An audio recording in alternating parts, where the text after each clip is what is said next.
everyone, Amy here from Level Up Arctic. I wanted to take a few minutes to create this video to show you how I approach teaching initial R. I've been working with a first grader for a few months now, and she's really making nice progress with these strategies I've been using. As most people who love teaching R like I do suggest, the first step is determining stimulability. Sometimes initial R is more stimulable than vocalic R, and sometimes it's the opposite. But today I'm going to talk about what I do when I decide to begin with initial R. My first goal is to eliminate the W substitution for R. So I focus on the student's awareness of lip movement. I start with the consonant vowel syllables re and re. E and A create a facilitating phonetic environment because there's no lip involvement in their production. I teach my students to prepare by biting their teeth together and pulling their lips back. We practice saying these syllables without using any lip movement, and I tell them your lips are not invited to this party. At this stage, I'm looking to get as many productions as possible during a session. I'm not looking for sound precision, I just correct for lip rounding. I continue to give them the prompt, your lips are not invited to this party, so let's keep them out of the way. I try to move on to single words as soon as I can. The Level Up Arctic Level 1 initial R words are designed to be facilitating, so there are no rounded vowels or bilabials in our Level 1 word list.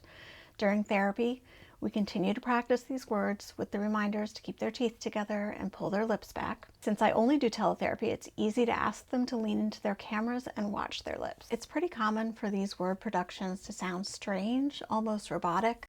The first grader I told you about went through this phase, so when we were practicing these words, she would almost freeze her articulators in this position throughout the session. So we were trying for 10 productions of each word, and they sounded kind of weird, like so I don't worry about that, and I just focus on eliminating that lip movement.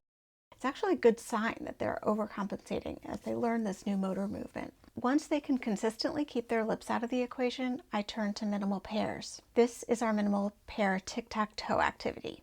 These are still the same words that you can completely say without having any other lip movements in terms of the initial R words, but then they have their minimal pair of the W word. With this minimal pair game, we get lots of practice with both production and awareness, and there's a lot of natural consequence.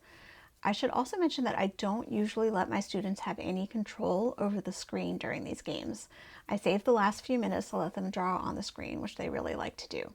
So since I have control over moving all the pieces, I can use that opportunity to create a barrier type of game with natural consequences. So say here on this game, they're obviously ready to fill in the rock picture, and when I say, okay, what's your next pick?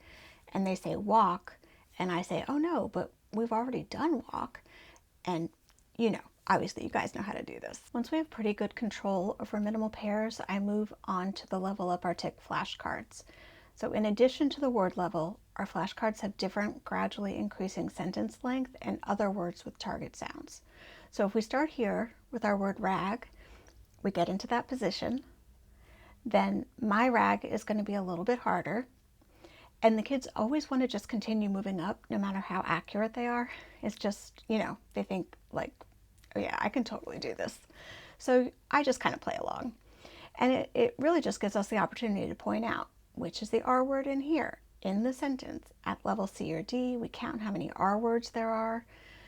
Again, just more opportunities to increase awareness. So what I find is, yes, while they certainly will not get all of these at these higher levels, when we move on to the next word and we do it at the level A or level B, they're actually more successful.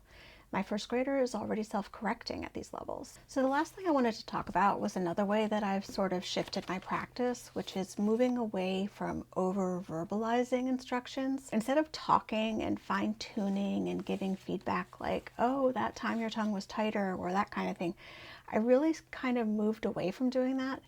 And instead, I've added a visual cueing system. So for some students, I might just hold up a card. I have two cards, one with an R and one with a W, and I'll just hold that up as I hear what's coming out of their mouth to help give them some extra feedback.